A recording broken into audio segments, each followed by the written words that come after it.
We're getting some breaking news that's coming in where reports are saying of a discipline breakdown in an army unit in the northeast.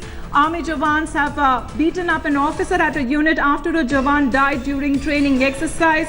Other Jawans got agitated over officer's attitude and also beat him up. There are conflicting reports over who started the assault. Commanding officer and top officers have rushed to the location.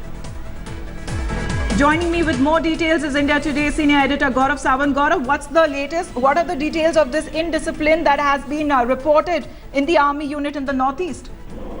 At this point of time, we have very senior officers, including the general officer commanding and the brigade commander of this formation, who have rushed to the unit location in the northeast.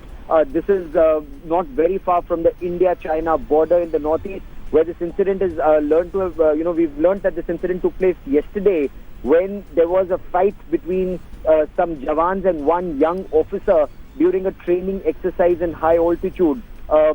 In this training exercise, one Jawan complained of chest pain. He was sent to the unit medical officer. The medical officer declared him fit.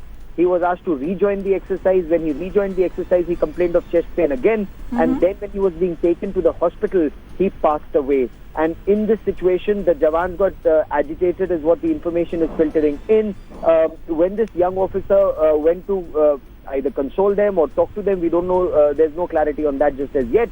Okay. There was a heated exchange. There was some agitation in which there's been a scuffle. The situation is understood to have spiraled out of control, so much so that senior officers have had to be rushed in.